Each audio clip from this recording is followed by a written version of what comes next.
Hey dudes, welcome back to another episode of our Rhomas Men's Team podcast. You are about to listen to one of our prior team meetings. If you ever want to join one of our live sessions that we have every Monday and Friday, head over to rhomas.com. That's RHOMAS.com and put your email in and we will send you a live link every time we record. We generally record on Mondays and Fridays. So if you ever want to be on the actual podcast, like we bring men up all the time to talk about their goals, talk about their obstacles, etc., head over to rhomas.com. And then also, if you want to help support the channel grow and also have access to exclusive content, book reviews, extra whiteboard sessions, etc., and some coaching sessions, head over to patreon.com and support us. We would love it. But if not, no biggie. We'll see you on the live sessions. Later, dudes. Enjoy this podcast.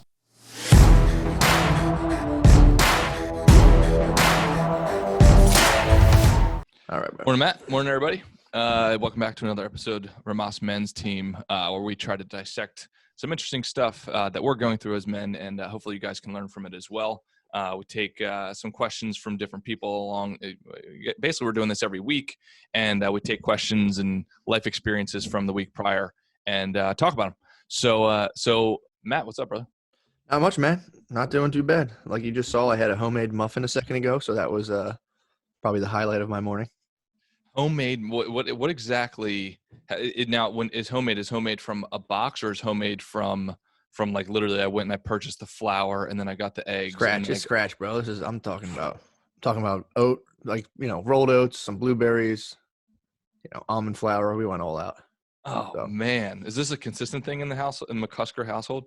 Yeah, well, for the most part, my mom was half and half. She'd do some stuff from scratch, and she'll find like a cake. She'll just be like, all right, I'm gonna get a cake mix and throw some eggs in there. But I've been changing the health paradigm of the McCusker to, I guess my household. It's funny to say that. I'm like, now like I have to like set the culture for my house and family of like, how do we eat, when do we eat, what do we do, blah blah blah blah. And it's not just me, but I'm definitely taking because it's.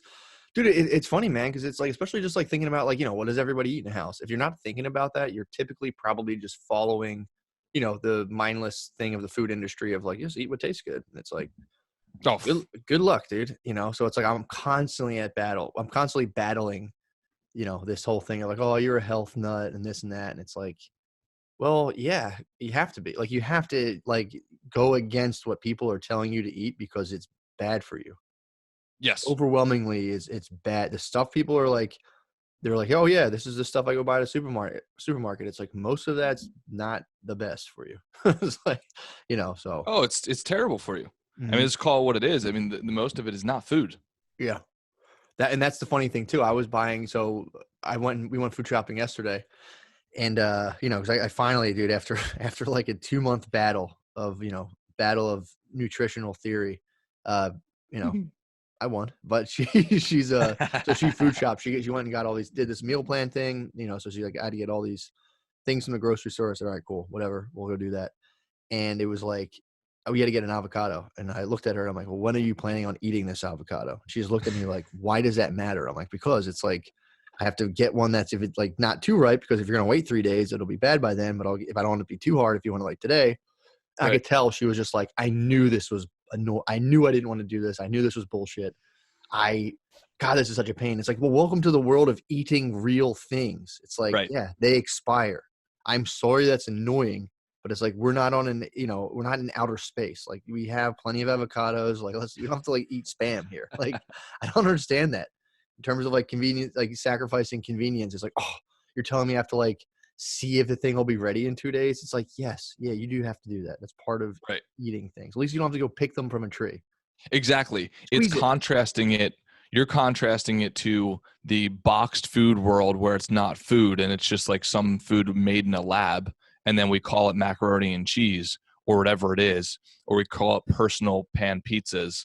You're contrasting it to that versus what you should be contrasting it is to our ancestors had literally had to go out and like forage for this stuff. Yeah.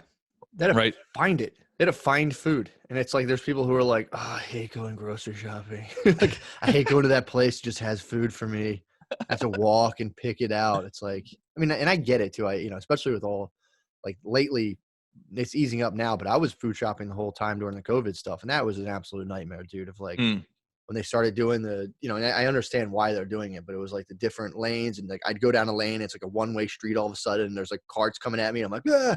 Turn around and come out. And it's like, I'm glad that's over. But yeah, man, it's unbelievable what people think their life should be. And then, obviously they buy into the advertised picture of like, yeah, man, drink a Coca-Cola, enjoy a Coca-Cola with your friends, have some cookies, pizza's life, bro. And it's like, yeah, give that 30 years and you're gonna make, I'm having a heart attack right now.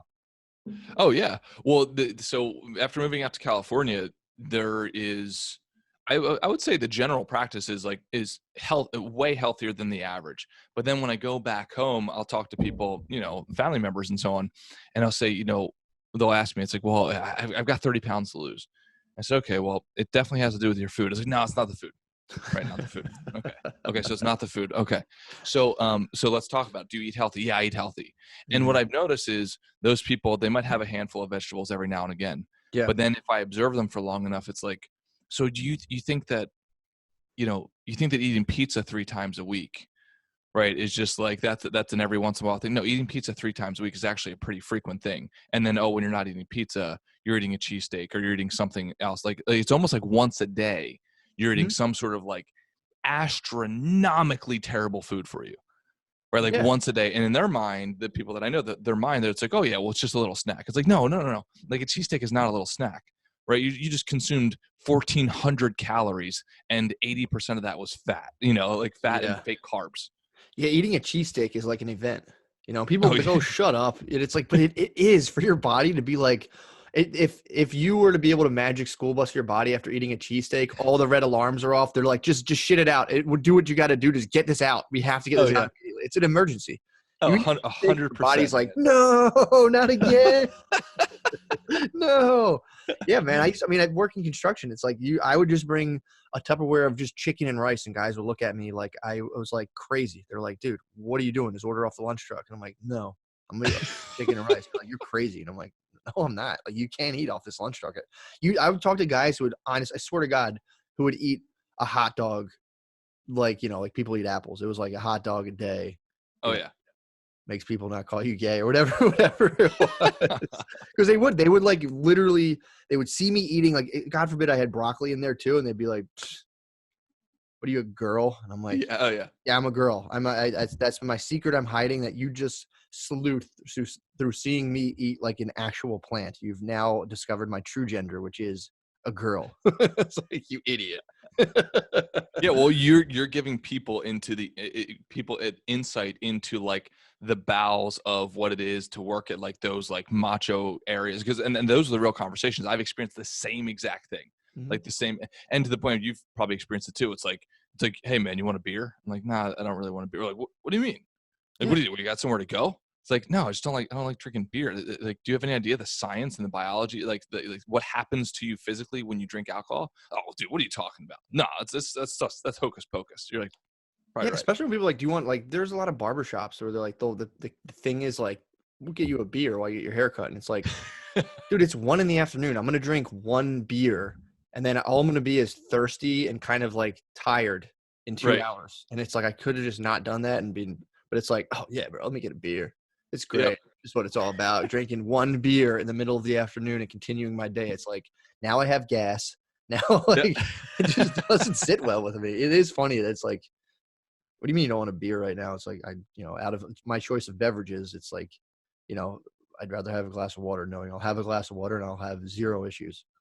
Yeah, well, I think it's very similar to baseball. Like, I swear the only reason people watch baseball is because other people prior to them watched baseball. And so you just have this legacy effect of like, yeah, we have a beer because that's what dad did, and that's what granddad did, and that's what, granddad's granddad did. Yeah. So I think a lot of things are in place in society. They're just unquestioned. They're unexamined, and they're not thought through. And because people don't want to have this friction in their head, they want you to do the same thing that they do. But then when you question it, it's like, well, they come up with some sort of defense mechanism to like get you to back off. Some version of like, I don't know, just because that's the way it is. Like, that's what you should do. What are you talking about?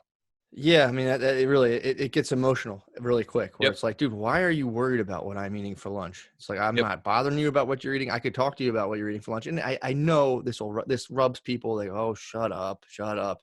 And then you talk to them like one on one. They're like, yo, I haven't taken a solid dump in like 10 years, and you're like, that's a serious issue, bro. Yeah. That's not Yeah. gonna end well. Like, it's not gonna Yeah. just go away. Yeah. But yeah, man, it's unbelievable. It's but it's one of those things, and that's really, I think, a larger part of a larger issue of seeking kind of warmth from the crowd, which is, I think, it's timeless. And you can explain it to people, and they just kind of look at you like, "What are you talking about?" It's like, you're weird, and you're like, "Okay, fair enough." Yeah. But Next time you should drop on them. It's like, oh, I know that you want me to do that because you actually want to be connected with me in some way, because humans, you should say that. Like give them a very soft, like, intimate version of evolution, and then just stare back into their eyes and see what they say. yeah, that is actually, I think, what I'll do next time. Be like, look, I know this is like a social connection ritual, and it's kind of rude of me not to participate in it, but I don't want to do that. So I'm working on my Right. immortality project, and they're like, what are you talking about? I'm like, all right, leave me alone. Go away. Go away. But even if people just did like you were saying, it's like pizza 3 times a week. It's like, it's a slice of pizza. It's like, dude, your body's continuously rebuilding itself, and you're giving it pizza to rebuild your body with. And That's a great point. yeah, it's like you're going to be pizza. Like that's, and again, it's like, well, whatever. But, I've read a book or read something where they talk about, it's like, think of your body kind of as like a jungle. And it's like, what plants do you want in there? And that's what you want to eat. Like you want to, like, if you're eating like macadamias, you got a macadamia tree in there. If you're eating like, well, you have those plants and, whatever inside of you. If you're eating like pizza and Cheetos, like what would pizza and Cheetos do in a jungle? It would just rot and be trash. Like it would just be a weird, rotten thing that would stink in your, supposed jungle. And it's like, when that's, your body's a living organism. Like it's breaking all these things down. You're feeding like billions and billions of bacteria and all these other things. And it's like, yeah, you're feeding them stuff that are just like, nah, I'm cool. And it just passes through your body and just comes out and like farts and diarrhea. Your body's like, yeah, Yep. no, next, what else you got? And you're like, how about a donut? And they're like, God damn it, man. God damn it. Oh yeah. Yeah. Yeah. Well, so let me ask you this, because I know we were talking about another topic. Do you want to go deeper into this topic, or do you want to switch over to the other topic? I'm game for either one. No, we can just keep going. Like I said, I like to keep going on this. Yeah, it's up to you. Okay. Yeah, let's do it. So I could talk for days. We'll have to do several episodes on Hey, this. hold on. Let me pause this real quick. I'm sorry, man. Yeah, no problem. We're back. Sorry about that. That was actually dovetails into our other topic we were talking about in terms of marriage, man. Which, we again, I don't want everyone to, this is stuff that the food thing is stuff that people have deep emotional ties to, and I've witnessed this firsthand because I just happen to have a bunch of weird food allergies, and people they're just like, shut up, man, shut up. I hate you. They'll just hate you immediately, and it's like, okay, whatever. Yeah. But we can definitely go more in depth in that. But did you want to discuss the kind of so I know you said you're a little bit interested in the marriage stuff. Let's hold that off, because that's a whole another can of worms. But yeah, the fundamentals. I mean, because just between you, me, and everybody listening, marriage it is a tough topic for me to digest. Like it is a tough tradition for me to really hop on board for, like 100% willingly. Mm-hmm. And I think society has been telling me it's like, oh, you just have commitment issues. It's like, or there's a lot of things that don't make sense about it. So I definitely want to reserve that for an actual, like, full out episode, probably multiple episodes. And I'd like to have a divorce attorney on board at some point just to get their perspective. Maybe even a priest. And that's tough for me to digest, because I also do not understand, at least from Roman Catholicism, how a priest is consulting on marriages, because in Roman Catholicism, at least the churches that I grew up in, these guys are not allowed to get married. Yeah. So whatever. I mean, that is a topic in itself. Yeah. Well, marriage also predates, capitalist societies by so many thousands of years that, like, yeah, of course, a divorce attorney is going to be like, yeah, financially makes no sense. It's like, yeah, because this thing predates finances. You know what I mean? It was like, you're talking like goats and sheep and stuff for a while. Oh yeah. So I can speak to both sides. I've been in a marriage that didn't work, and I'm in a marriage right now that's working. That is a totally different. It was in a lot of it too. And again, I won't get too far into it, but a lot of it is it all depends on what you put into it and how you've selected the person you want to spend the rest of your life with, Yeah. or at least attempt, I should say, you know what I mean? Because it isn't like, King Henry VIII, where you had to like chop your wife's head off to leave her. I mean, but it is a big commitment, and it's something that like now I approached it before at 26 and totally was like, Jesus Christ, what is this? And then now, my 30s, I'm like, oh, okay, I can get with this now. Yeah. So we'll definitely have to make that into a little mini series, because it is something that I struggle with constantly, struggle with, especially because I feel like, and I say this not like an egotistic jerk, but especially when you're able to do well in the dating space, right? Like I realize, and we should have another discussion about like, being able to get girls to date, right? That is a whole discipline and takes years to learn. And then what happens is that, like, then once you finally get somebody to say yes to dating you, guys tend to then go on the other side of the pendulum. It's like, yeah, okay, I want to get married to that person because that's the only person that said yes. So that's a whole discipline in itself.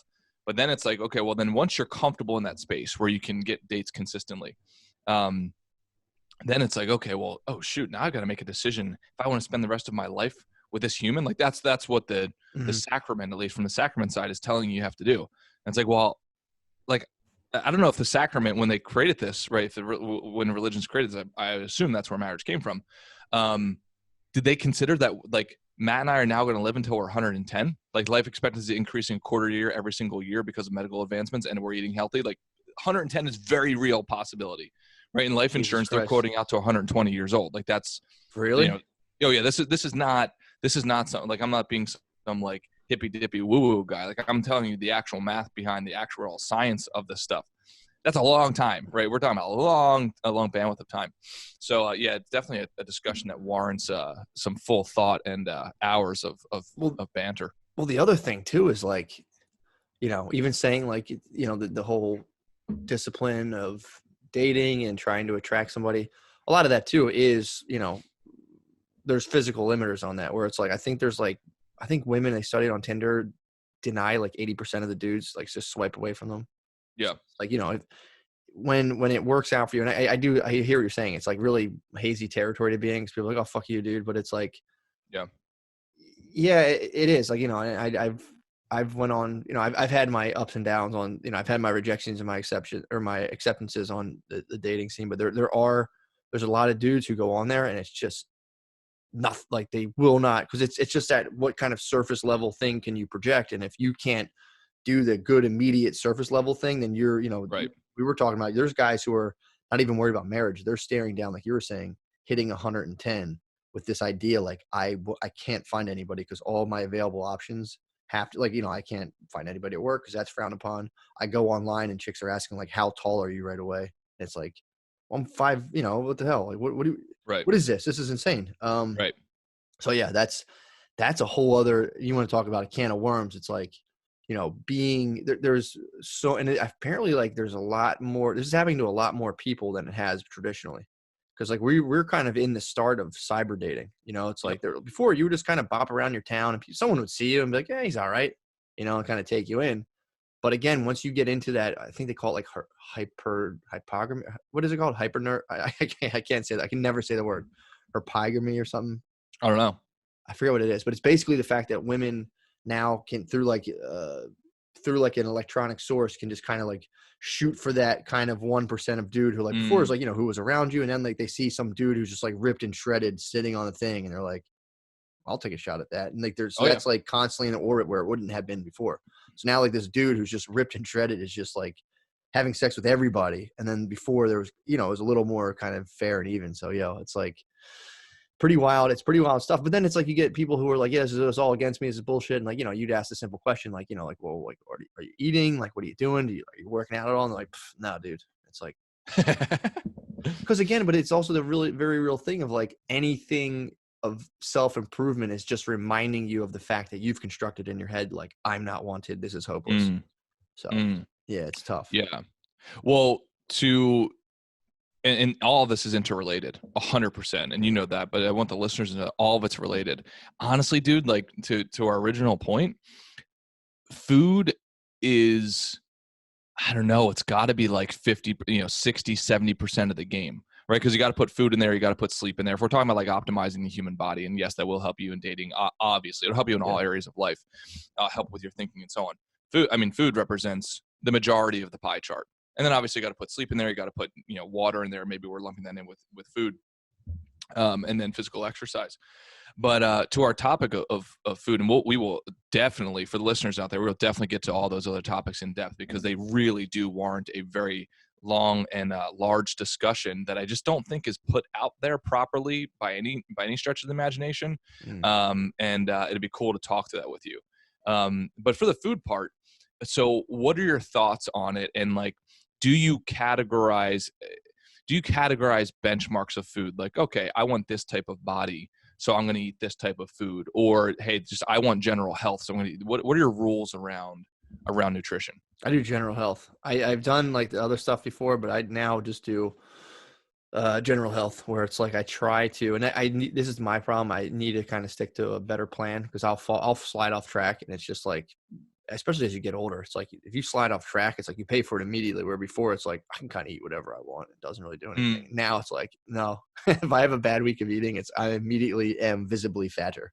So it's like, as you can tell, I got we did the podcast the last 2 days ago, and we did, I was sitting in the shirt, the camera kind of goes all the way down almost to my torso, and I'm sitting forward, and the shirt was a little bit tight, I'm working out a little bigger, and but someone hit me in the comments with Mick Gutsker. I was like, because right now I'm working with like the body of like a pizza shop owner, where it's like, kind of like, shoulders, but it's like this, like I've been eating pizza every day for lunch. That's what it looks like.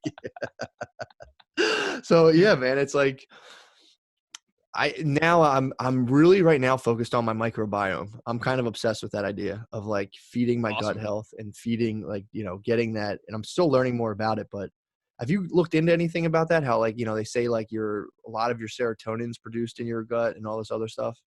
Yeah. So funny you say that. So I went to a conference, and this guy who's a CEO of basically a gut microbiome company, where they actually test it. So like what? You poop in a bag, right? They send it to you, and then you send, and then you'd be pumped. I send him poop? Yeah, exactly. How can I send this man poop? I'll have to look it up. But there's a bunch of companies. The guy's name is he's Aneet Jain. Mm-hmm. And the funny thing was, I ran in the back after I got done talking. I was like, dude, I got to interview. So this guy, by the way, sold a tech company. I think he might be a billionaire. He's like, well, why don't you come out to Seattle, come and interview me, and we'll go through. I said, yeah. So literally 3 days or a week later, I was out in his office in Seattle. And yeah, it was pretty cool, man. Did you bring poop? Yeah. I wish I should have in hindsight, man. Do you? But he talks all about it. Do you mail it though? I know I'm kind of railing on this point. So you just mail, and when you go to USPS, they ask you like, "Is anything in here liquid or fresh?" What is it? Like poop? That's exactly right. Is it liquid? Kinda. Depending on the night prior. Can you mail poop in a clear box? Does it have to be a cardboard box? Wait, so this guy gave you that? So what did he say? Sorry, I actually want to know this stuff, and I'm hung up on like a fifth grader, the fact that you mail poop. Sorry. So I believe the way, basically, and now you're obviously talking to a bit of a biased person because he's CEO of a microbiome company. But from the other brief research that I've done, it is basically like, hey, they say, hey, your gut microbiome consists of X amount of bacteria, right? Trillions of bacteria, right? Relative to like the rest of you, which is like in the hundreds, right? So you have this complete asymmetry in scale, right? The majority of you is bacteria. That's essentially what they're trying to say. And if you're not feeding your gut bacteria, then you're breaking down the whole machine, kind of like you were saying earlier, right? I'm eating Cheetos, I'm eating pizza, like that eventually is going to try to regenerate the cells of your body. So the whole premise there is like, that at least he was saying it's linked to all different types of ailments, etc. Nice. Yeah, that's the kind of, I read a book. Oh man, I can't remember the title of it. I have to look at my phone, but it's pretty much all about that. And they do talk about how it should be. And this is like a thing I like, because I do get the fact it's like, obviously this guy's biased towards this, but I do think that's because I'm always thinking of like simple things people can do for themselves to like check before they enter into the medical system of like, my belly hurts, and they're like, all right, here's 9 pills. And you're like, okay, I hope this works. When in reality, Yep. like, that's an easy one, man. It's like, cut back on the sugar. Cause a lot of people have apparently what's called like candida or like yeast overgrowth. Okay. And candida specifically stores mercury. So like Mhm. this yeast form of yeast that kind of, when you start eating a ton of sugar and processed food, that like, your the good quote unquote bacteria slightly start to die off. It's almost like you think of it, your body like a rainforest. It's like there's an ecosystem. You are an ecosystem Yep. basically. So like there has to be something in your body that's buzzing around synonymous to like a bee. And then, if all the bees die, then the flowers don't get pollinated. Like there is an interconnected aspect to it. Right. But it's like, if you just start eating the standard diet, typically this a thing called Candida albicans tends to be grown, and like I said, I haven't read the scientific studies, but I have read sources that do say like, yes, this is a problem of people getting this overgrowth. The problem is apparently this type of yeast it'll hold mercury. So if you're eating like seafood and all this stuff, you're getting like little bits of mercury, but Canada is storing it. So then when you start like addressing your biome and like adding the stuff that's kind of like killing off the yeast or like starving your body of sugar, so this yeast kind of dies off, it just releases all the mercury that you had in your system and that it's been Interesting. holding. It'll start releasing it. So you'll start actually eating better and feeling worse in the short term. But and again, it's not like everybody, this is a thing that can happen to people. And they go like, I tried that eating healthy stuff and I felt horrible. And it's like, yeah, because there's a thing in you you're killing off that eventually you'll feel better. That causes all kinds of problems. Yeah. I mean, I can tell you for sure that, when I go through different programs, right? Like if I'm going to do a bodybuilding competition, or if I'm just going to like kind of get fit for the beach, or honestly, like around the holidays where I just want to enjoy life, right? I can tell you that there's discomfort in every one of those transitions, right? Where like I'll go through like a bout of like whatever diarrhea or like whatever it is, right? And especially, and that's transitioning from healthy food into unhealthy food, and that the same thing happens from transitioning from unhealthy food to healthy food. But yeah, so I don't want people saying, okay, well, I'm going to try eating my veggies, and all of a sudden they get a bunch of gas and all that stuff, like you just said, and have diarrhea. It's like, try it for a few days. Obviously, Matt and I are not doctors, we're not giving that type of prescription, but it's like, okay, let's use your common sense here, right? I can't believe right now how many discussions exist out there on the internet of people saying like, just eat meat, screw vegetables. I don't understand that. Every single book that I've read, if you read the book How Not to Die by Dr. Dr. Michael Greger, where he actually references medical journals and studies in those journals, and then tells you about the whole balance of evidence. And he'll say things like, and you can go on nutritionfacts.org. It's outstanding. He will say like, here's the balance of evidence. And by the way, yeah, there's a bunch of studies over here that's saying X, Y, and Z is good for you. But just so you know, and then he scrolls down to it. Here's where those studies were funded, right? They were funded by Coca-Cola, whatever, right? Like, and he's the only one that I have actually seen to do that in an efficient way. Because I just tell you the truth, I'm not going to read the studies myself. I don't have the time. Yeah. Right. So I do have to trust somebody else to do it. And I'm trying to use my judgment along the way. But it's the diet rabbit holes that people are being sent down now is just absolutely insane. And oftentimes you can use your common sense, right? If a diet is telling you to stop eating vegetables, I mean, come on, right? Like, come on. Don't you think that goes against, what do you think humans ate for the majority of evolution? Yeah, I mean, it's also like I said, I've tried to be like, all right, I'm gonna like try this out and just eat like a ton of beef, and it's like my body, my body doesn't hate meat, but I also took a month off of meat altogether once, and I felt really good. And it was funny because after 3 days of not eating meat, I developed like fever symptoms just for a day, just for like one day. I went to sleep, woke up, felt fine. But yeah, so you talk like that's an extreme change, but my body I felt awesome not eating it, and then I slowly kind of started to feel a little bit weak, but it's probably because I wasn't eating enough. But yeah, it's like I grew up on honestly like meat, potatoes, put your vegetables in your pocket, throw them outside when you go outside because I don't really like them. So like I grew up eating meat and potatoes. Exactly. Give them to the dog. So it's like, and when I can like consciously like when I've kind of honestly come to the point where I'm like, I'll like look at what I'm eating, and if I'm like not eating, if I'm like, ew, I don't eat, like I hate the taste of vegetables, blah blah blah. Like Brittany made Brussels sprouts last night, and I swear I was gagging. Like there's that they trigger that gag reflex where I taste like bitter, like whatever those things are in dark leafy vegetables. Some of them Well, for Brussels, but I think it's sulforaphane, right? That's what causes like the kind of mustardy, like the Oh, very sharp taste, right? it makes me gag. It makes me gag. I was almost on the point of throwing up yesterday. So I have an extreme negative reaction to vegetables. Some of them just trigger something in me. I'm like, ugh. But again, like make a smoothie. Throw a couple banana, like throw like a banana in there, some stuff, and grind that stuff up and eat that. And it's like now I can actually do that, and that's not a problem for me. Yeah, no. So, and just by the way, like I think obviously Matt and I are always going to report on what actually happens to us. So, I had the same thing happen when I went strictly veggie. My energy levels plummeted. Mm-hmm. Now, I don't know. It is actually, if you look at a piece of meat, like it's like I don't know, like an 8-ounce piece of steak or an 8-ounce piece of chicken, that has hundreds of calories inside of it, hundreds inside of a very small, compact container called meat. Well, if you take that out of your diet, you now have to replenish those calories. So let's say it's 300 calories for that piece of meat. Well, 300 calories of vegetables, right, of like straight broccoli or whatever, is an enormous bowl, right? So if you're not replenishing that caloric value, then just by definition, you're not getting enough energy in your system. So I think that's probably what happened to me.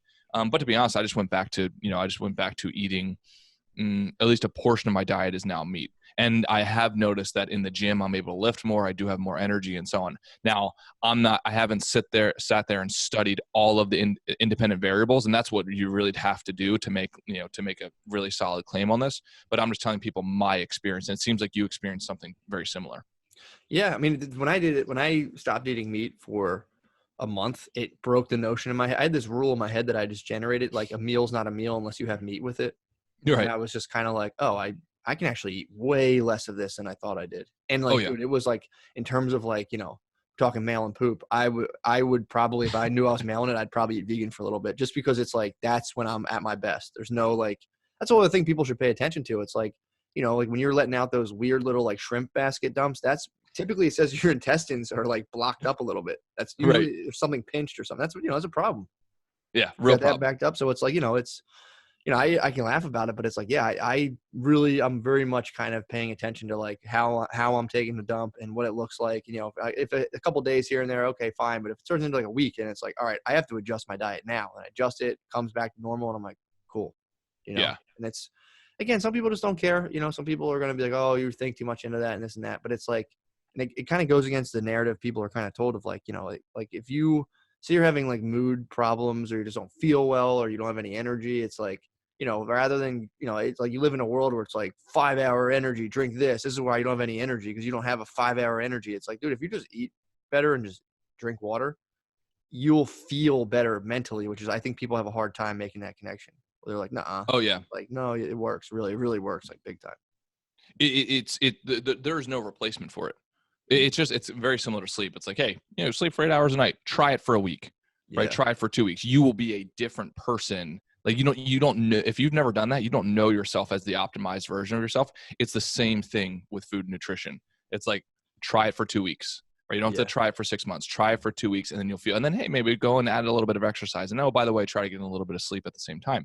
But no, it is for sure a game changer. Now, for you, you now know what it's like, to do different types of programs. And like, how would you explain for the listeners your meals right now and where your body type is? So, I would have a certain weight. Like when I look at you, it's like, okay, athletic, could go out and play a sport right now if you wanted to, but at the same time, you don't really care necessarily because of all the stuff that if you have like, a 12 pack, right? Like how would you explain it, and what is the diet associated with that? So that way people can calibrate their goals, because I do think one of the most under talked about topics in this space is like, oh, I just want to be generally healthy, but I just went and I bought P90X, right, on an infomercial that's trying to train me to be a Navy SEAL, right? Like, the goal and the program are completely incompatible.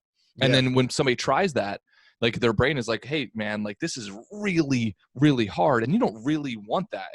But they don't exactly articulate that. So they think it's like, oh, well, I can't do this and I'm just a failure and I'm just going to be fat for the rest of my life. Yeah. They show you these. Well, the same thing. I remember the insanity workout. Oh yeah. Yeah. I got that when that came out, and it was just like, they tout these results because it's like, yeah, if you can do the insanity workout, you will lose a ton of weight. But it's like, I was trying, I had still been working out here and there, and I kind of would go into little lulls. I did the insanity workout, and I was like, I'm going to die. Like, I would like have to stop and like lay down. I'm like, dude, I might die from this. Oh Which, yeah. that was a whole point. I had like a weird period of my life with like, I had weird health anxiety, but even still, I'm like, and I was like, this is not a health. This is not something you should sell to the masses. Like, oh, just do this thing. It's like, this is like it's just like, yeah. So to answer your question, it's like, for my version of health, it's just really, it's like, I'm really wondering like mentally how I'm feeling. Cause if I don't do physical activity for 3 days in a row, my mental well-being starts to decline. I know this. Like, I start to get angsty and kind of like something. It's just not good for me. I don't have whatever my system is does not like being still. Right. So really, it's just I just go performance, where it's like, I want to be functional. I want to be able to run a mile without stopping. So and obviously when I start running, it's like I can go nowhere near a mile without stopping. So I set little performance goals, and then I do them. And it's like, and I also try to take resting kind of seriously too, where it's like, it's like, so basically what it looks like for me is like, I'll do 3 to 4 20-minute workouts a week. I go on long walks almost daily, and I'll run, try to run like 2 times a week. And for me, that's my exercise regimen currently. Mm. And then I feel as I'm going, I'm like, oh, cool, I can run a little longer. Now I can run a whole mile. I'm doing the 20-minute workout. I'm going to add a 5-minute thing to end it, like a little hit or a cardio thing. Right. So that's kind of what it looks like for me. I personally need an app that's going to show me how I'm working out. Because if you ask me, like, I'm like, I worked out a lot, and I see the app and I'm like, I haven't worked out in like 4 days. It's like, oh, wow, that's kind of nuts. So. Oh yeah. Totally. Actually, can we pause for 1 sec? Sure, absolutely. Hold on 1 second. Let me hit this thing. All right, back in action. So yeah, I think so. Thank you for giving that outline, because I think it's important for guys to calibrate what they're trying to do and their plan against what they're trying to accomplish, right? So or calibrate the plan to their goal. And I think that's honestly one of the most under talked about little sub niches of conversations within this domain, because if you pick the wrong plan, right, you will think that you are a failure, right? Like we talked about, like the P90X versus, hey, I just want to lose a few pounds. You do not do P90X, you do not do insanity, right? If you just want to lose a few pounds in the next couple months, like that, you do not have to do that. Now, if you follow it, of course you will lose that, but you're going to way overshoot the mark, and it's going to be, your brain's going to say, why am I doing all this effort? It's so painful. You said you thought you were going to die. Yeah. Right. And the funny thing is, man, if you're trying to lose a few pounds, and by the way, if you guys ever want to learn a little bit more about this, like specifically about this topic, Kev and I talk about this on the men's weight loss, Rhomas men's weight loss team podcast. That's a whole separate domain, because, guys who are on that journey, it requires, like Kev, the guy, the co-host of the podcast, he lost 100 pounds. If you're trying to disagree with this, or if you've done something differently, honestly, what I'll do if I want to get in shape for summer is I will basically shorten out my meal. So I'll only eat 2 meals out of the day instead of like 4, 5, or 6. And I will make sure I eat super clean, right? So just vegetables. And then, but honestly, like I'll have a couple of cheat meals throughout the week, right? I'll go get Yogurtland. I'll have some ice cream every now and again. Like, let's say 2 or 3 cheat meals throughout the week. That is, and I will also hit the gym probably 3 to 5 times per week. That would be the protocol. That is what I could do at a minimum to accomplish, what I would term as kind of like a beach body, right? Like 6-pack, not like super, super chiseled, but like, let's say, 8% body fat, to the point where you'd walk on the beach and you'd say, oh, that guy, like, works out, looks, does his stuff. You'd be getting this. Putting down the glass. Yeah, is exactly right. No, absolutely. No, I think that's an important thing, because I keep imagining my mind always goes back to, of like, what I've spent a majority of my time as, is like, you got dudes who are just spending a lot of their day just sitting in like, passenger side of a work truck, just like looking out the window between like weed whacking lawns. And they're like, when they're like, well, I stop and eat at Wawa every day. So it's like, how do you get people to make the logical leap, all that? But like, how am I supposed to do that if I'm moving around eating? It's like, you have to get a container to keep your food cool, right, and just eat that food and don't eat anything at Wawa. And it's like, it's so hard initially to do that, but I think it is, once you give it, like you said, just do it for 2 weeks, like just see if you can do it. You start to feel so much better that you're like, oh wow. Like there's people who don't even read what's in what they're eating. That's the other thing too. There's like, like, what is that? What's actually in that? And they're like, I don't know, turkey sandwich. It's like, that's what you think, dude. So yeah, I agree. And I think you should absolutely, like, rather than what the average person, I would say, would be like, yes, I want all these things you're describing. And it's like, well, here's the thing you have to do it. And they're just like, no. And it's Yeah. like, well, you're not going to get that. You know what I mean? So, Yep. so I do agree with you of like setting a simple goal and just sticking to it, Yeah. So, So what would you prescribe from your experience of the guy who's 20 pounds overweight, right? And he's got a wedding coming up in 2 or 3 months, or 4 months, whatever it is. We'll give it a time horizon. 3 months, got a wedding coming up, but doesn't want to look like Arnold, but doesn't want to look terrible in his wedding pictures. Sure. Yeah. I mean, I think it's honestly what you described. You put out a thing where it's like, you say I'd eat 2 meals a day. I'd go to the gym 3 to 5 times a week. And you said like 1 or 2 cheat meals a week, where I think it's just like having people, the most important thing too. And again, that nobody feels like doing is doing like a MyFitnessPal and seeing exactly what you're eating. Cause that's the most sobering. Like before I was like, no, I eat pretty good. And then I actually tracked it and was like, oh, okay. Like I'm actually way over. And like you look at your ratios of like fat, carbohydrates, to proteins. Like I'm eating like mostly carbohydrates and fat right now, even though I thought I was eating really well. So I really think it is. It's like, you have to set some sort of benchmark of where you have to have a realistic picture of what you're currently eating like, and then just gradually in little bits and just start reducing that. Like make sure you eat vegetables at least once a day. I like the Michael Pollan has an app where it's like, make sure you eat these 5 things a day and you'll be fine. So it's like, it's like 3 servings of leafy greens, 2 servings of nuts, and you can literally check them off. And as long as you're hitting those boxes, then you're typically not eating the other stuff you'd be eating anyway. So I think, Right. any kind of, I say do it. You need some sort of app. I swear to God, I think you need a thing that you can, rather than being caught up in like the day by day by day of like, I think I'm doing pretty well. And long term, you're like, what the hell? Why aren't I getting results? It's like, you have got to see a clear objective picture of what you're doing, because you're not telling yourself the truth typically in those situations. Yep. And you use MyFitnessPal? I use MyFitnessPal. I'm back on that now. I just started that out. But even like with exercise, it's like you need an exercise app, and then you need to be tracking what you're, at least just for 2 weeks. Cause like you don't have to, like I typically always fall off of MyFitnessPal, but when I feel myself sliding off, like, all right, I'll start logging stuff. And then it goes, and then I can go, oh, okay, like this is kind of how I've been eating all day, and it's like setting a limit on yourself, and then like seeing that actually on some sort of screen and being like, oh, I have to do this every day. It kind of is a wake up call. Like when you did the carb cycling thing, when you told me how to do that, I did that for like 3 weeks, and it was like, holy shit, I was eating so many more carbs than I thought I was. When I started tracking that, it was unbelievable. It's like, dude, a half of potatoes, like half the day's worth on some of the days. Some of the days you get the heavy carbs, which is awesome. Yeah. Yeah, dude, it's unbelievable. Oh yeah. Yeah. Having this awakening to the truth, and that's true for all areas. And, we've talked about this a lot just as friends. Do your own math is an incredible mental model. Like run the numbers yourself and see them for yourself. That works in all domains of life, and especially nutrition. So what I would say to people is it depends on the goal, right? And if having an app scares you, which I completely agree with Matt, like you do it for a couple of days and really be committed to going in there. And if you haven't used MyFitnessPal, it's super simple. You download the app and you say, hey, I'm about to eat a bowl of Cheerios or a bowl of Fruit Loops. And then you can log it in there. It's got a database that's so robust of foods that you can actually see, okay, before I put this food in my face, this bowl of Cheerios, or let's say, to make it even worse example, a bowl of Fruit Loops with 2 cups of whole milk, I can see that, oh, I'm about to eat, I don't know, 600 calories, or let's say 400 calories with I don't know, 80 grams of sugar. Mm-hmm. And the best way you can think of sugar is, I think each little coffee packet of sugar, I believe, is 1 gram. I'm almost positive. Yeah, I think so. Right. It's like cocaine. It's the same thing. A gram of sugar is, when people say it has 16 grams, imagine it like that. If you do cocaine, it's like, that's how much sugar it is. It's almost a half ounce of cocaine, but it's sugar, and you're eating all of it. It's crazy. Like when someone, I remember I saw that online. Someone like showed me what a gram of sugar is, and I was like, oh, like a physical gram, like a weighed gram of sugar. That's insane, man. Oh yeah.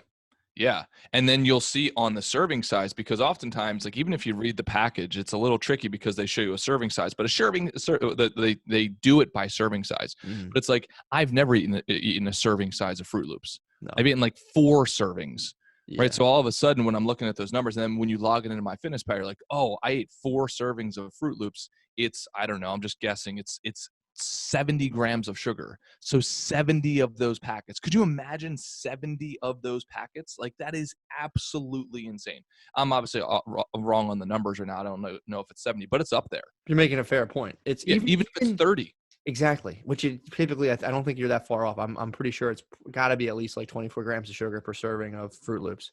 And and I'm actually, it's funny because I've been the My Fitness Pal thing. I've been like, I got to do it. And then like, I'll make a home cooked meal and I'm like, well, I can't log this because I'm not going to sit here and do all the ingredients. But it's like, even still, you're better off doing it. And if say you have a home cooked meal, just like it just gives you an estimate. I get hung up on like, I need to get this thing perfect, but like just have an imperfect My Fitness Pal still eons better. So that's today. That's going to be, that's my action item today. That's going to, I re-downloaded the app like 2 days ago and it's like, today it's getting fired up. Today everything's getting logged. So I'm looking up Fruit Loops nutrition facts. So you can very easily just type into Google right before you even go into MyFitnessPal. Okay, let's see. So Fruit Loops nutrition label. This is per nutrition.und.edu. Actually, no, we have got pictures. Got pictures of the actual Fruit Loops box. So one of those little tiny boxes, right, like little single serve boxes. Mm-hmm. Which whenever I eat those things, I eat at least 3, at least 3 of those little boxes. So one box here, if this picture is correct, is 100 calories. So 1 gram of fat, which is little for fat, but then carbohydrates. It says total carbs is 24 grams and then 9 sugars. So if you have 3 boxes, right, you got 27 sugars. So 27 servings of sugar. I'm sorry, 27 grams of sugar. So imagine that is 27 of those little packets. And then that's only one meal. That's only one meal, right? And then you got to see what you do throughout the day. So you might think you're eating healthy, but it's like, do exactly what Matt is saying. Go on MyFitnessPal or go whatever calorie tracking app you can find. MyFitnessPal is amazing though. And you will actually see. And the thing is, you'll notice that, let's just say, I don't know, Matt, like, do you know what your maintenance mode calorie requirement would be, like, roughly? I think it's like 24, 100 a day. 27. Yeah, so mine's similar. 27. Yeah. I think mine's like 27. So your body has a certain amount of calories that it burns throughout the day just by being, right? Just by your heart beating, your brain operating, all the breathing, etc. So Matt and I are operating about like 24 to 2,700 calories. Well, any calories that you go above that, right, gets stored as extra energy. That's the general rule of thumb. There is some tweaks in there, what studies show, but we won't get into that. Mm-hmm. So any excess calories you then hold on to, right? Those are the calories that are put in your gut, right? They get converted to fat at some point, right? And you're holding them now as reserve energy. So it makes very logical sense because from an evolutionary standpoint, humans needed to reserve energy because your meals were not guaranteed every day. Like there's a very quick synopsis of why we hold on to fat. So when you know that, you know the cause and effect, it's like, okay, well then I just have to reverse that. So how do I reverse that? Well, if I'm a little bit overweight, well, there's a couple of things I could do. I could start eating less calories, right? Now, I don't want to take that overboard. However, Matt, if you had to guess, have you ever heard of the longest fast that's been done on record?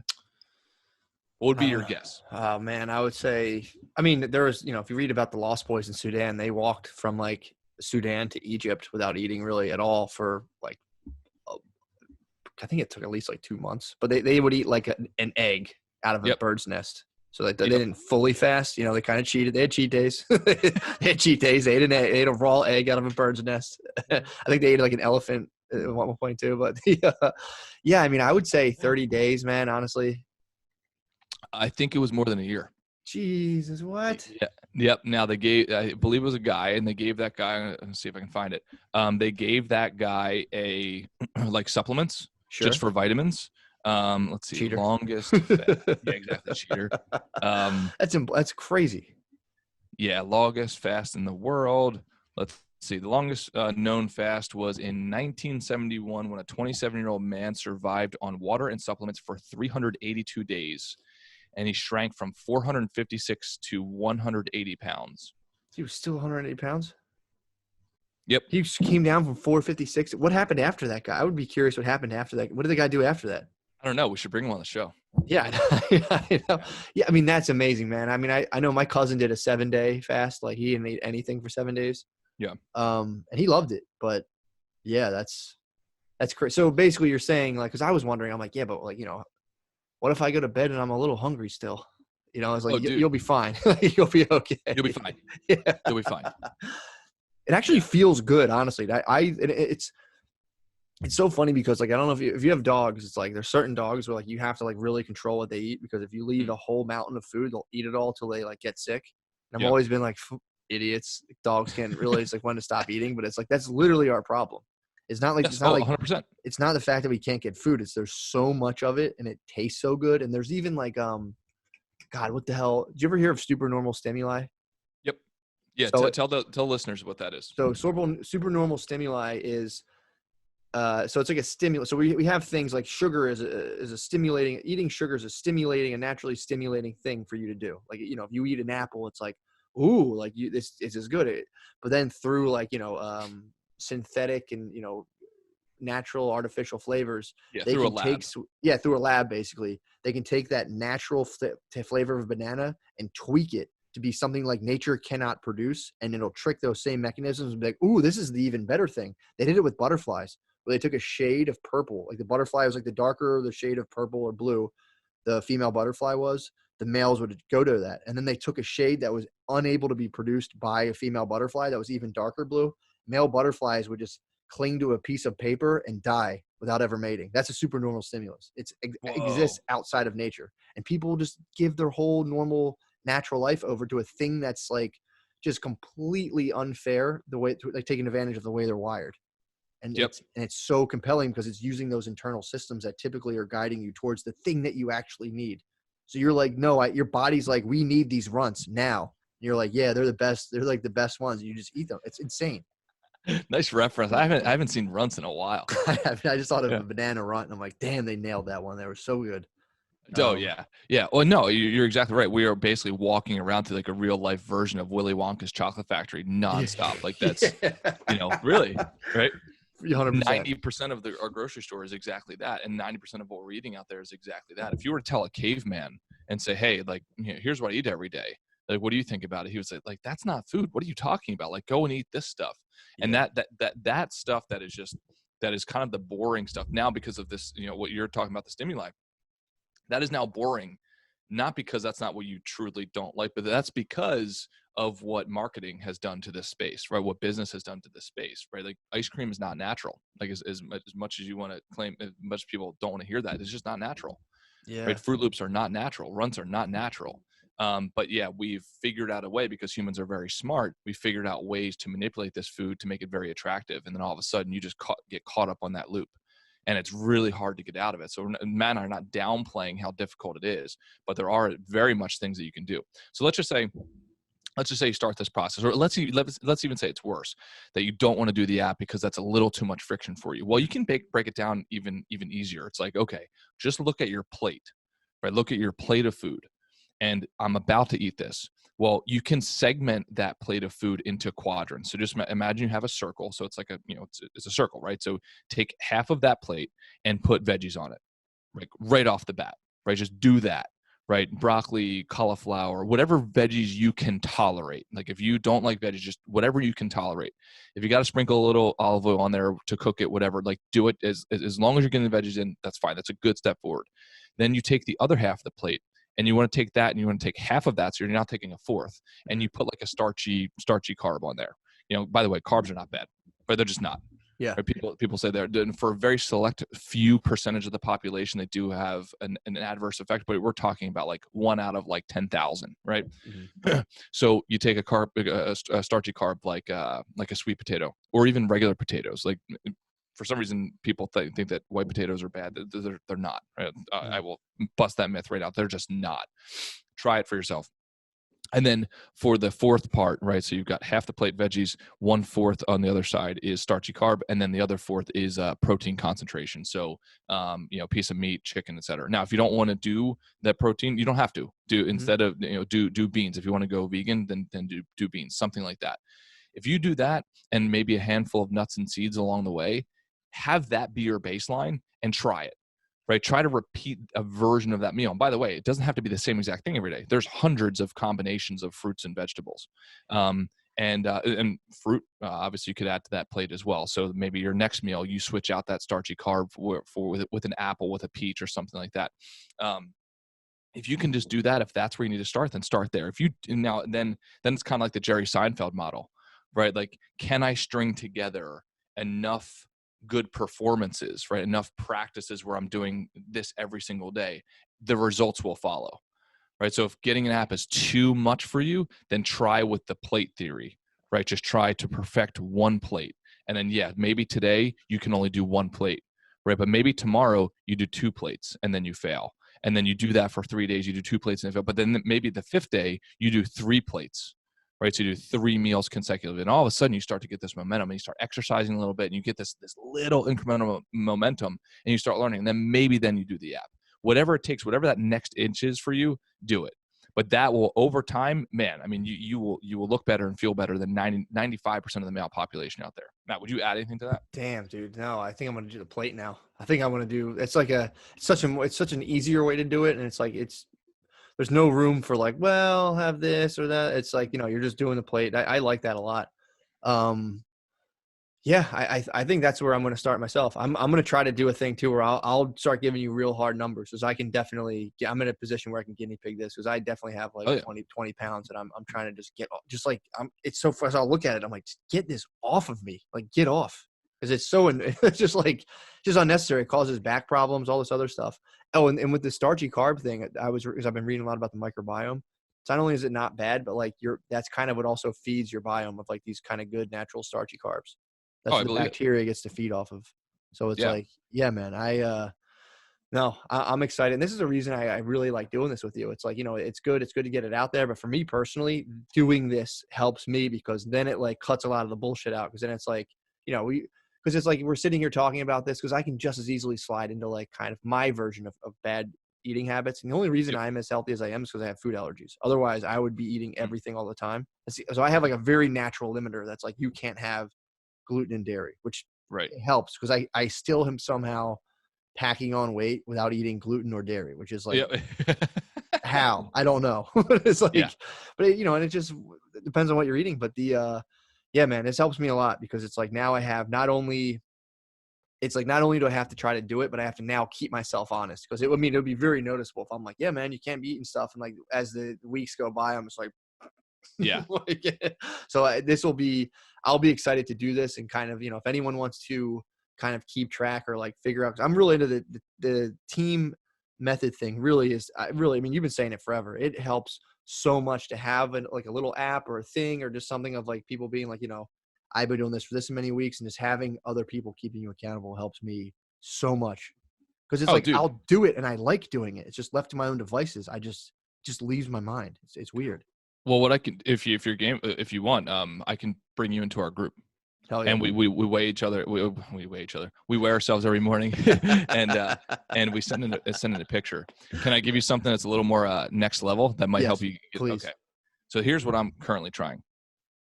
And this is when you talk about dieting, and especially when you're when you're trying to achieve a body composition goal, right? Body composition is many times, well, I shouldn't say many times, but can at certain times not be correlated with health. So I want to get that very clear. Like when I for a bodybuilding competition, I'm telling you, the last 3 weeks of prep are not healthy. They make you look phenomenal.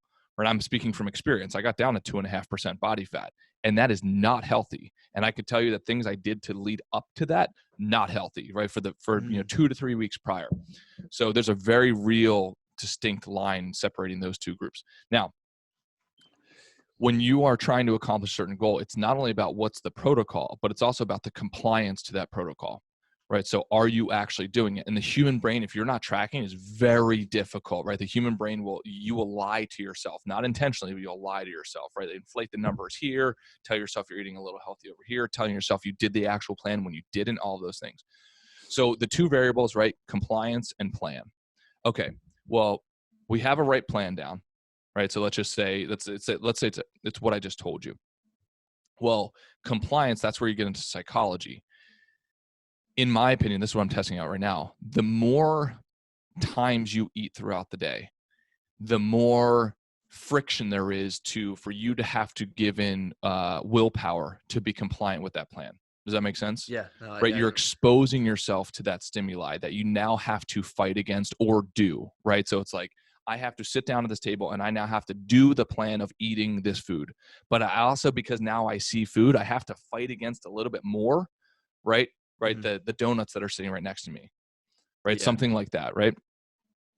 So what I'm trying now is, okay, I'm testing out the variable of compliance, and I want to do it in a very, how do I say, like the most efficient and effective way. So basically what I did is I said, okay, well, I'm reading a lot about now like intermittent fasting. That's obviously like a kind of a buzz topic now in this space.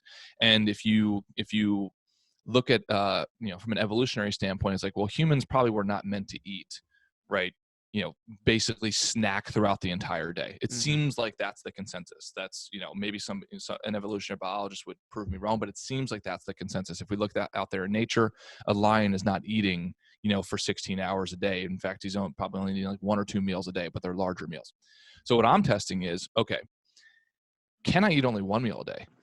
And I wonder what that would look like. So intermittent fasting is basically you're trying to narrow down the window of the time you're consuming calories. And oftentimes when doctors are talking about this, or what I've seen on the internet about this, if you look at like Dr. Rhonda Patrick, who's been on the Joe Rogan podcast Mm-hmm. consistently, people like that, and even Dr. Michael Greger talks about intermittent fasting. When you go in and when you're actually eating, you have your nervous system, I believe, is segmented into 2 parts, right? You got your parasympathetic nervous system and your sympathetic nervous system. Your parasympathetic nervous system is the rest and digest part of your nervous system. And the sympathetic nervous system is the fight or flight. So it's like the movement.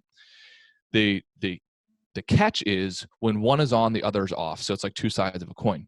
Well, the theory is that, hey, we are spending so much time in our parasympathetic nervous system because we're digesting so much, right? Like we're just constantly digesting. So you don't give your sympathetic nervous system a chance to basically kick in. And then when we are in our sympathetic nervous system, we tend to like kind of overdrive it because we're in a constant anxious state. Mm-hmm. So we're kind of like bouncing between these like super, like, almost like you said, like super stimulated, forms of being. Well, so what I'm testing is, okay, well, what happens if I reduce my window so much to the point where I'm only going to do 1 meal a day? I've been testing this out for the last 9 days, and I'm still trying to consume the amount of calories that I want to consume, right? But I have noticed it has been significantly easier to comply with that, because when things are more binary and less gray, for me, and I would suggest probably for a lot of people, way easier to comply. Oh, I'm not going to eat that because I'm not eating right now. Yeah. Right? Like I don't eat until 8 p.m. Right? Let's say something like that, like whatever the time is for me. Now I have found that I'm trying to whittle it down to one time per day. And keep in mind, this is a very small test. I'm not going to be doing this for the rest of my life. I'm not making that claim. Sure. But I have found that it's very easy for me to comply with. I do get a little de-energized, like towards the like an hour before I'm supposed to eat. I'm like, oh man, I'm starting to get super hungry. But now my body's adjusted to it a little bit. And dude, I can tell you that I've lost, I think in 2 weeks, 9 days in, I've lost, I think just under 9 pounds. Now, there's some things with that, right? Like when you start to, if I'm not consuming proper amount of carbohydrates, then I flush out water. But I've been eating carbs. I've been eating everything that I would normally eat. Mm-hmm. It's just consolidated into 1 meal. The other benefit that I've noticed is obviously I eat the way that I just told you, right? Like I actually eat a ton of vegetables in my meal. So I try to bulk up my meals with a bunch of fiber and water. Meaning when you eat like cauliflower or broccoli or anything that's more voluminous of volume-based veggies, then mm-hmm. that obviously that translates to taking up space in your stomach. Your stomach has these things called stretch receptors, which is basically just kind of the way that I kind of understand it. It's like your stomach stretches out like a rubber band. Well, that has a limit, right? So that's one of the factors of hunger. So if I consolidate all of my meals into one space, and if I focus on eating a whole bunch of veggies, there's not going to be much room for the cake or for the donuts. And even if there is, I'm only going to eat like 1. I'm not going to eat 5 just because of a sheer capacity, right, index. Yeah. So I am testing that out. Now, obviously some people, it's going to be hard to do that, like because of whatever reason. But I have noticed, man, that it's been great for me because I'm trying to kind of prep. I'm going to be going on a little mini vacation actually this coming weekend. Mhm. And I want to do like a little crash course and like, okay, let me shed some extra pounds. And I still want to eat what I want. I'm not on my bodybuilding diet. So I'm not just eating chicken, rice, and broccoli, right? Because that's a different thing and way more strict. Here I can still have my little cheat things within my meal, but I physically can't eat a whole bag of potato chips because there's just not enough room. Now, the number one rule outside of that of consolidating the time that I eat, I'm only eating one meal. Before I eat any snack foods, I have to eat my volume-based veggies.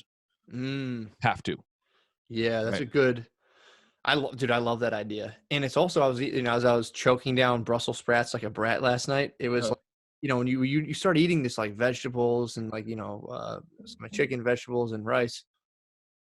When you take away like, the sweetness and all these like fantastic like barbecue sauce on chicken, when you just eat like a plant, it's just you're really talking to your body in terms of like, what do we actually need here? Because my body's not super excited to eat a bunch of broccoli. So I eat it till I'm not hungry anymore, and then I'm done. I'm like, thank God, I'm done eating that. So it is like you shouldn't, in my opinion, people shouldn't be eating things that are delicious every day, every meal, like every week, really. Like you don't, and like you were saying, it's like, so the longest fast was for a year with supplements. I know for a fact my cousin didn't eat food for 7 days. You have a lot more wiggle room than I think I should. 100%. Because like I remember I tried the keto diet and I was legitimately concerned. I was like, I think I'm gonna pass out. I was like 8 hours into it. I was like, I'm gonna pass out in the supermarket. It's like it's good to know, like, oh, in my head, if you put that in my head, like, well, a guy lived without food for a year, I'll just go, okay, I'll probably. And if I did pass out, whatever. If I passed out in Acme or Whole Yeah. Foods, like, Yeah. so Well, there's importance to know, right? sorry. No, I'm no, thinking of like, no. I'm like a But that's what 50-year-old actually lady with a happens. fanny pack just going down in Whole Foods, like, I did the keto diet. Like, Well, a little fun fact. I have somebody who I know somebody did a keto diet. His doctor has been telling him he's been coming back to do his blood biomarkers. His doctor's been telling him to stop. really? He's like your blood biomarkers are terrible, are absolutely terrible. Well, what do you think about the fact that it's like, all these things get sold to people, but it really should be people doing, like you were saying, is a pretty foolproof plan of like meat, a little bit of veggies, a little bit of starch. Some people, like you said, might not deal with starch too well, like, customize. The biggest thing too is like, see how you feel. But unless, like you said, like you're running an experiment, you're gauging how you feel. Unless you Yep. can deviate from business as usual, like grab two Snicker bars at Wawa with like a hoagie. There's people who are just in that loop forever. If you can just break away from that, and it's like, again, I always go out to like the outer limits of it. Like, majority of people are kind of dissatisfied with their life. Like you were saying, like, and if you even want to take it to the next level, it's like, of course you're bored. If you're never even thinking about going to the next level of anything in your life, that's got to be boring as hell. But you can create these exciting conditions just by throwing yourself voluntarily in a totally different food environment where it's Yep. like, I'm just eating food and plants, and I kind of feel like a Tarzan kind of character. Where that's kind of how I trick myself into it. Where like I Yeah. feel I'm doing something new, like I'm doing something different. I'm doing something Yep. new. My mind's on the fact that I'm eating 1 or 2 meals a day rather than just like constantly judging and evaluating. And I think that's a very simple. Think about that. Of like, not even do you not need to not buy something, just stop. Or not only do you need to, yeah, like you don't need to, like, there's not a thing that you're not buying. It's like you're winning by just using less stuff, which is something that really doesn't get kind of hammered into people, if that makes sense. Yep. No, absolutely. And I definitely think changing up the game so it's something new for you. It's just that's appealing to the human brain. Now, obviously, Yeah. don't change it to something new that's worse for you. Yeah. But if the other thing I'll throw out there is if you really want to go deeper into this and like really add on a whole bunch of health, turn that plate into a bowl. Ooh. Right. So the plate that I just gave you, right? Like the visual I just gave you, now turn that into a bowl and make sure the bottom layer of that bowl is like just pure, like, either like, dark leafy greens or just that many more vegetables, right? The name of the game here is increase your veggie intake. Now with the plate instance, if you're a vegan, like, okay, great, throw off the chicken and put something else, but still you want to make sure you've got a decent amount of protein there. So I recommend beans or legumes doing that. And lentils. So try it. And Matt, I would love to see your results. Like let me know which direction you're going to try the one meal a day, or if you don't want to do one, then try two, right? But the point is, we probably don't have to be eating, 4, 5, 6 meals a day. right? Yeah. The average person doesn't, and then snacking in between. We're just constantly consuming. So I'm testing it out. And then, dude, honestly, from a time perspective, or like a time perspective, the amount of time that we spend around food or food related activities that you don't need to spend it. Mm-hmm. Right. You know, when I was back in New York, I was actually trying to find ways of gaining an advantage over my competitors, my peers, you know. So one of the things that I did was like I paid somebody to make my meals and then bagging them for me. Well, this is a version of that, right? I'm just cutting out a large part of activity. So yeah, if you try, man, let me know what you think. No, I'm definitely, I'm going to, right when we get done this, I'm going to weigh myself, take note of the time. And then when we check back in a week, it'll be proof is in the pudding kind of stuff rather than just kind of like check this thing out. Like I'll be curious to see how it works. I'll add you to the group. It's a few of us. We do it every morning if you want to. And then, and then I'll take a look at it every morning, and it's pretty cool, man. It's cool to see what the guys do. And the cool thing is all the guys on there are following fundamentals. That's awesome. You know, no supplements, nothing like that. And the only requirement is just take a picture. Right, take a picture of the scale. You can put pictures if you're working out or of your food or whatever, but the only requirement every day is just to take a picture. So yeah, maybe try it for your little journey here. But you could for sure. What's your deadline? In terms of when I want to lose 20 pounds by? Okay, so it's definitely 20 pounds. Yeah, okay. I want to get down to 180 basically. So I'm like at 192. So maybe it's really like 12 or 15, but I do want to kind of, yeah, you know what? I'll even shoot for 175. Like, you know, and it's like, that's where I kind of don't get too hung on the numbers. It's like, I just know I can like sit down. I'll be playing with my daughter and like, she'll like go to kick off of me. And it's just like, she's just kicking off of this like fat blob. And I'm like, dude, I have to get rid of this. This is just not okay. And that's me. And again, it's because I go home and like, you know, I go to like, my parents have a pool. I'll go swimming immediately. My mom's like, man, you look fat. And I'm like, shit. Which I kind of like, honestly. That's like a term. 100%. That's like a form of endearment, you know, in my family. Like when someone's calling me Mick Gutster, I'm like, God, that's so funny. But it's like, you know, couched within that is a very real thing of like, you could lose that. Like, you know, you don't need all that on you, which is funny how that just survives, you know, down the line. Well, I think one of the things to look at that, I was just listening to coronavirus updates last night, and they were talking about, I forget what it was. I'm going to butcher the stats here, but it was basically something like the average American is above, I think 28. Was it body mass index? I think it's a score of 28. Average is, I think what you're supposed to have is like in the low 20s, I believe. I think body mass index is a terrible way of measuring health. However, basically what it was saying, the average American, especially the average American male, is above that number.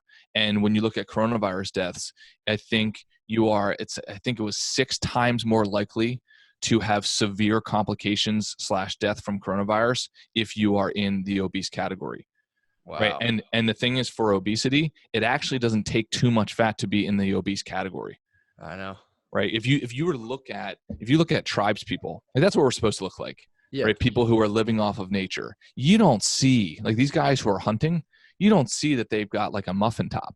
That just doesn't exist. Like, these guys are hunting. The ones who are out there in the, you know, like in the space of, like you said, like the Lost Boys, right? I actually happen to know 2 of the Lost Boys, which is pretty interesting. Do you really? Yeah, we should interview them at some point and see if I can get them on the show. I would love that, dude. I think every time I'm being a baby about not eating, I literally think of the Lost Boys every single time. Oh, dude, I didn't know. Yeah, well, I'll have to see. I'll have to see if we can get them on the show. But like, you know, they didn't have muffin tops. Right. No. They looked athletic. They look like they honestly look like basketball players. Like, New Bulls from Sudan. Oh, is it really? Yeah.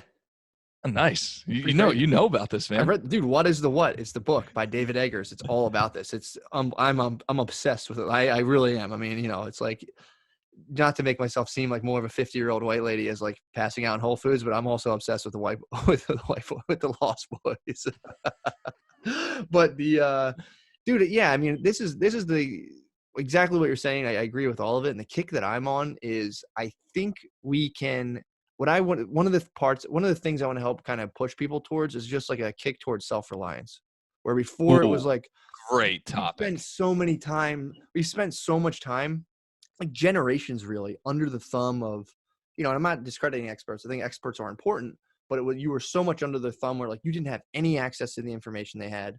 You know, you couldn't really, if you lived in a town, there was just one expert and that was like, all right, doc, tell me what I need to do. But like we have access to so much information now and so much more education that, like, you know, I think, and again, it's like, you know, it's the same people always complain about, like, all these institutions, they lie to you. They're all just acting out of their own self-interest. And it's like, yeah, but you don't, that's because that's a thing somebody built and it's acting in their, you know, self or organizational interest. It's like, if you don't like that, the only way away from that is extreme self-reliance of, like, you Mm, know, like you said, looking up your own numbers and, you know, trying these things that are outside of the norm. Because if, you know, if your day to day is like, you know, if you've gotten this code of life where, like, the insurance companies are after me, the doctors are all lying or not telling the full picture. It's like, I mean, yeah, you can make that argument for sure, but it's like, if you're not doing anything to combat that, then, like, yeah, you're totally prey to institutional interests. And if you want to get away from that, it's like, now is a better time than ever. But it's like, we haven't caught up to the fact psychologically with how much information is out there. So that's, 1,000%, yeah, man, 1,000%. all about that. And yeah, that feeds into the idea of, yeah, do your own math, do your own numbers, try things, and then it sounds so silly. It says read stuff. Yeah. Like, go and read stuff, and then you will start to find that it's like, oh, here, I just read a book on biases. By the way, if you ever want to read a really good book, Thinking Fast and Slow is a phenomenal book. You know, there's a whole bunch of books out there that teach you how to think, right, and show patterns of human thinking and what's wrong and what's right. Because honestly, that's the blocking and tackling of any of this stuff, whether or not we're talking about nutrition or building up wealth or finding women or whatever it is. It's, oh man, I should probably learn how this thing works in my head. I should really probably learn how that works, because, like, oh, here's what a bias means. Here's where I'm getting information and they're really biased. And here's what logical fallacies mean. All of those things that are kind of deeper and maybe are very normal to some people, but to the majority of people, you know, maybe a lot of people listening to this podcast don't think that way.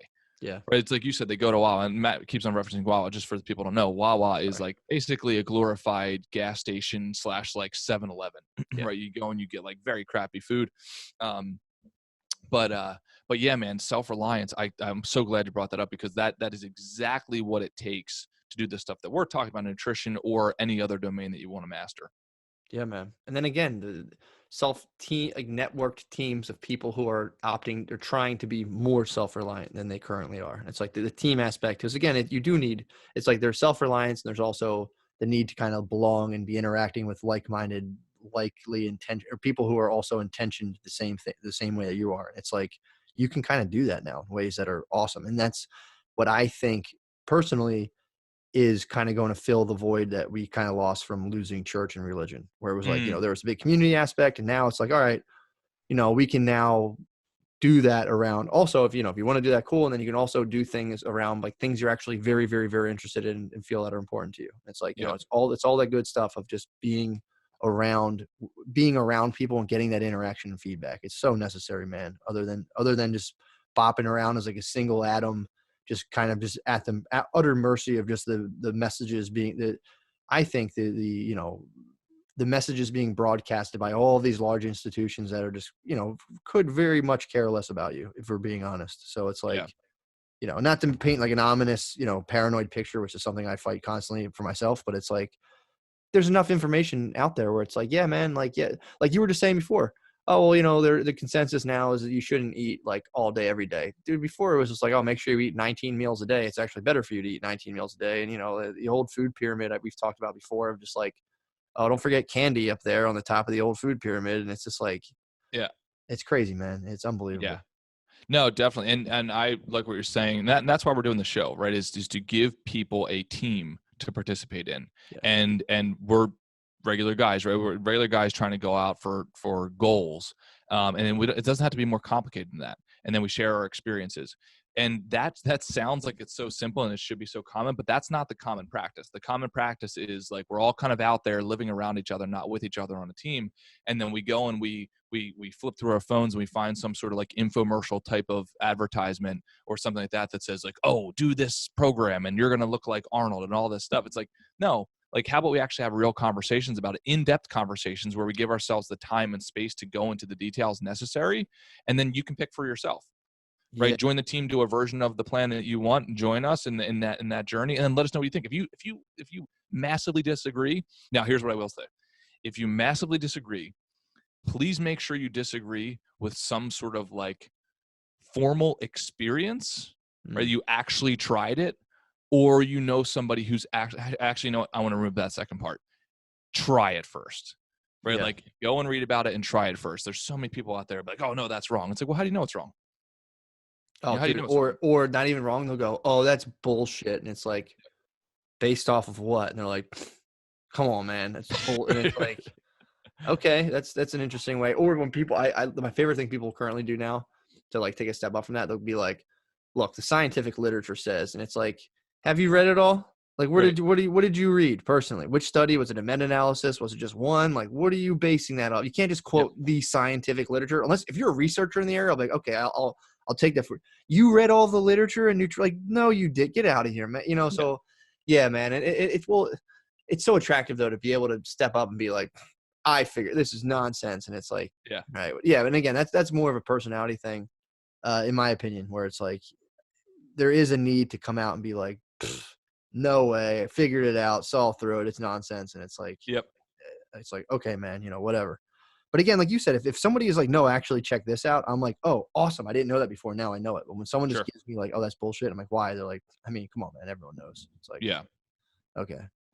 So we've got the, hey, if your goal is 10, 20 pounds, trying to shed that off a little bit in the next handful of months, we got the general principle, right? What we're suggesting, go out and try either the plate or the bowl base, right? Like a lot of veggies, some starchy vegetables and some protein, right? Pretty basic stuff.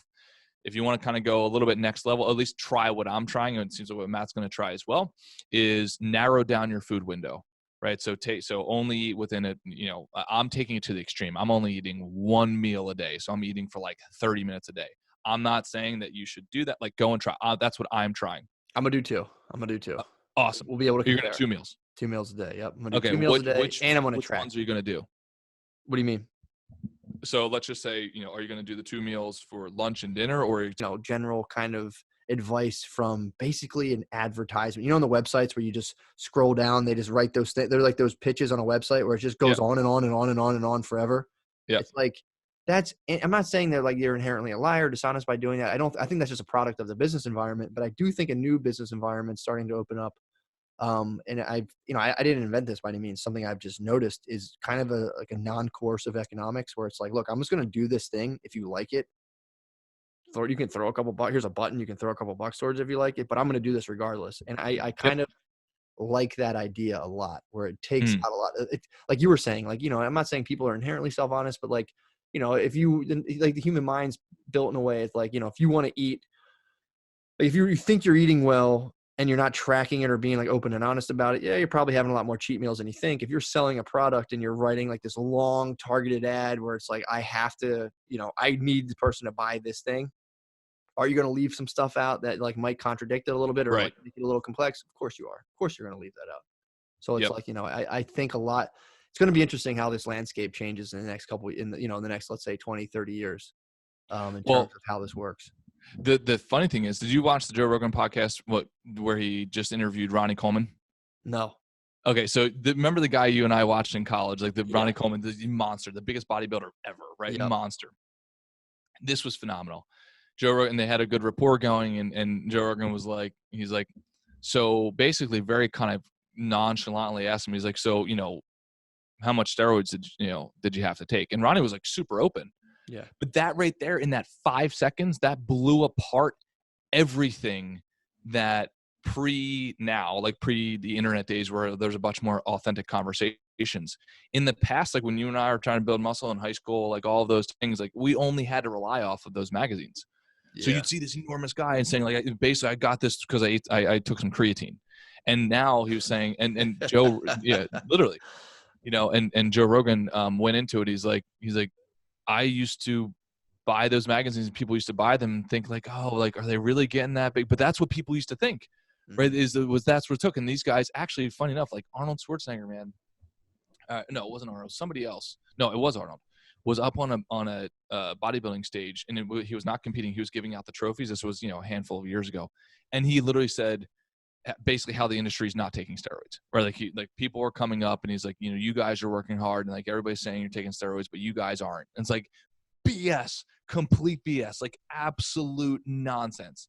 I have to find the video. Maybe I'm wrong. Maybe it was Arnold, maybe it wasn't. But I remember seeing, I was like, there's no way, it's not possible. And now Ronnie Coleman just confirmed it. Like, he literally just confirmed it. Said, yeah, we were all on a bunch of stuff. Yeah. I mean, most of Olympic athletes were for a very long time / might still be doing some sort of derivative they can get away with it. Probably, But it's like, yeah. I mean, it's also, like I said, again, getting into supernormal stimuli, it's like, obviously that's the reason it's people are like, whoa, because it's a totally unnatural, almost freakish level of, muscle and just like how big a person is. It's just like, people are just slightly outdoing each other, and you add in something that's kind of artificial. Now it's like, it's on another planet where it's like, how this person's 400 pounds with like, 3% body fat. It's like, how is this possible? I mean, it's not. They're supplementing with, just to win. And I do see what you're saying. It's like, how much value is really in that, just to like completely because Ronnie Coleman's not in the best of shape now, right? I saw the picture. You can barely walk. Yeah, you can barely walk. So it's literally like, 13 think surgeries. about that.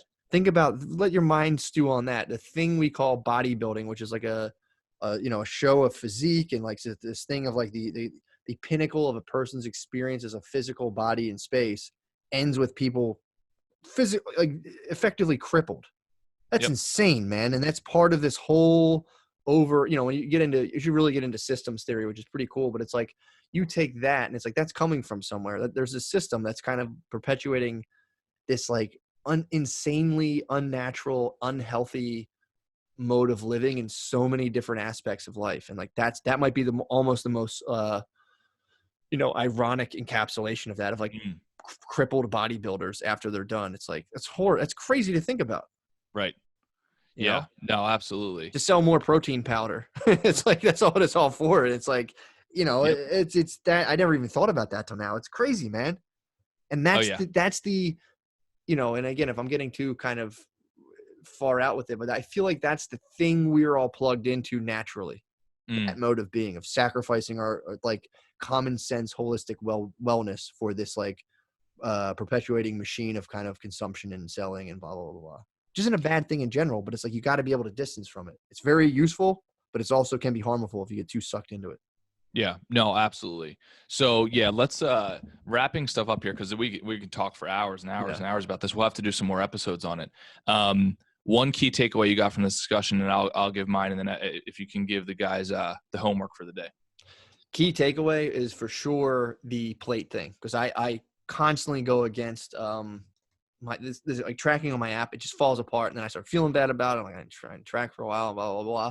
And again, it's a whole, like you were saying, like, well, either way, I'm not gonna we're done. So the plate thing was the key takeaway for me. The plate thing, and also lessening the time of eating lessens the time of temptation, really, if that makes sense. So 2 takeaways for me.